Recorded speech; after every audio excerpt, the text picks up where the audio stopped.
జిల్లాలో ఉన్నటువంటి పర్వాడ ఫార్మాసిటీ లూపిన్ ఫార్మాలో 5గురికి అస్వస్థకు గురైనట్లు, మరో కార్మికుడు తీవ్రంగా అస్వస్థకు గురైనట్టు 6గురు కార్మికుడిని విశాఖపట్నంలో ఉన్నటువంటి కిమ్స్ ఐకాన్ కి తరలించారు. మేము చెప్తా ఉన్నాం, వెంటనే సమగ్రమైన విచారణ చేయండి. ఎందుకు ఈ రకంగా అస్వస్థకు గురయ్యారు, అస్వస్థకు గురవడానికి ఏ వాయువులు కారణమయ్యాయి? గత నెల 8వ తేదీన కూడా ఒక కార్మికుడు తీవ్రమైనటువంటి అస్వస్థకు గురై ఒక కార్మికుడు 24 రోజుల పాటు దగ్గరగా ఆసుపత్రిలో చికిత్స పొందినటువంటి పరిస్థితి. అందుకని భద్రతా ప్రమాణాలు కానీ, వాయువులు విడుదలైనప్పుడు తీసుకోవాల్సినటువంటి జాగ్రత్తలు కానీ అన్నింటి మీద కూడా సమగ్రమైన దర్యాప్తు విచారణ చేయవలసినటువంటి అవసరం ఉంది. ఇప్పటికే డిప్యూటీ ఇన్స్పెక్టర్ ఆఫ్ ఫ్యాక్టరీ ఒకవైపు విచారణ చేస్తున్నాడు, మరోవైపు ఏదైతే డిఎస్పీ ఉన్నారో, సిఐ ఉన్నారో, అలాగే రెవెన్యూ అధికారులు వీళ్ళందరూ కూడా ఇప్పుడే పరిశ్రమకు వచ్చినటువంటి పరిస్థితి. అందుకని మేము చెప్తా ఉన్నాం, గతంలో కూడా పరిశ్రమ యాజమాన్యం వచ్చేటువంటి వైఖరి తీసుకుంది.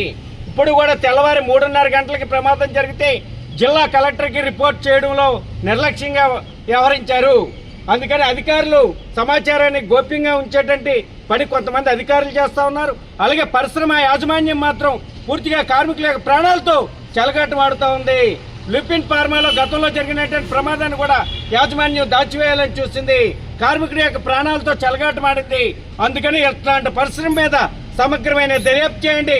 పరిశ్రమలో జరుగుతున్నటువంటి ఇట్లాంటి ఘటనల మీద సమగ్రమైన దర్యాప్తుతో పాటు పరిశ్రమ యాజమాన్యం మీద జరిగిన ఘటనకి బాధ్యత చేస్తూ క్రిమినల్ చర్యలు లాంటివి తీసుకోవాలని, కార్మికుల యొక్క ప్రాణాలకు రక్షణ కల్పించాలని, ఏదైతే అస్వస్థకు గురయ్యారో వాళ్ళకి మెరుగైన వైద్య సేవలు అందించాలని ఫార్మాసిటీ